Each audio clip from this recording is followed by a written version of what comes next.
The History of Caliph Stork. Chapter 4. When the Caliph had told his history to the owl, she thanked him, and said, "Listen to my story, also, and hear how I am no less unfortunate than thyself.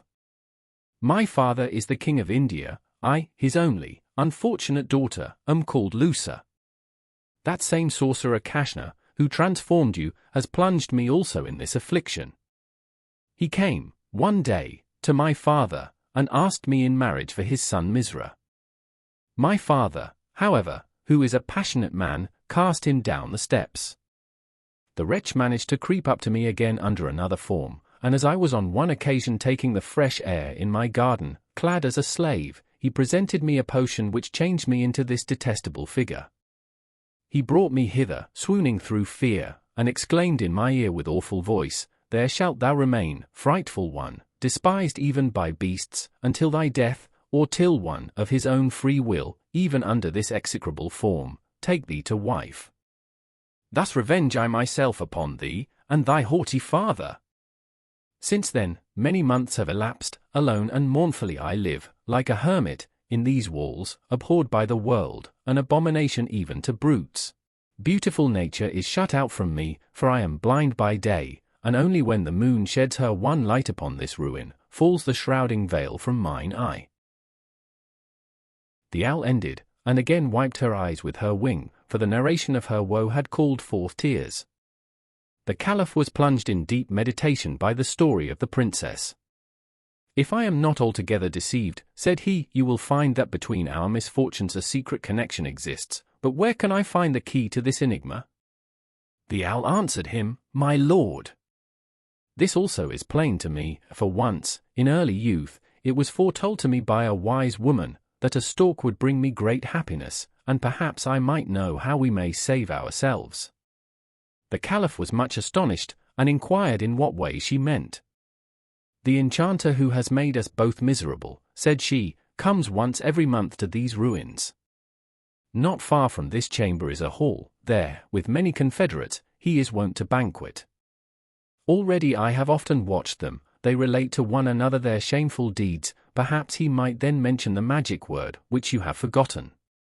"Oh, dearest princess," exclaimed the Caliph, "tell us, when will he come, and where is the hall?" The owl was silent a moment, and then said, "Take it not unkindly, but only on one condition can I grant your wish." "Speak out!" "Speak out!" cried Hasid. "Command, whatever it may be, I am ready to obey. It is this, I would fain at the same time be free. This, however, can only take place, if one of you offer me his hand." At this proposition the stork seemed somewhat surprised, and the Caliph beckoned to his attendant to step aside with him a moment. "Grand Vizier," said the Caliph before the door, "this is a stupid affair, but you can set it all right." "Thus," rejoined he, "that my wife, when I go home, may scratch my eyes out. Besides, I am an old man, while you are still young and unmarried, and can better give your hand to a young and beautiful princess." "Ah, that is the point," sighed the Caliph, as he mournfully drooped his wings. "Who told you she is young and fair? That is equivalent to buying a cat in a sack."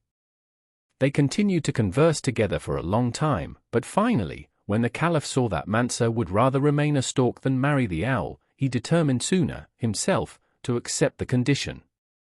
The owl was overjoyed. She avowed to them that they could have come at no better time, since, probably, that very night, the sorcerers would assemble together. She left the apartment with the storks, in order to lead them to the saloon. They went a long way through a gloomy passage, until at last a very bright light streamed upon them through a half-decayed wall. When they reached this place, the owl advised them to halt very quietly. From the breach, near which they were standing, they could look down upon a large saloon, adorned all around with pillars, and splendidly decorated, in which many-colored lamps restored the light of day. In the midst of the saloon stood a round table, laden with various choice meats. Around the table extended a sofa, on which 8 men were seated. In one of these men the storks recognized the very merchant, who had sold them the magic powder. His neighbor desired him to tell them his latest exploits, whereupon he related, among others, the story of the Caliph and his vizier. "What did you give them for a word?" inquired of him one of the other magicians. "A right ponderous Latin one, mutable,"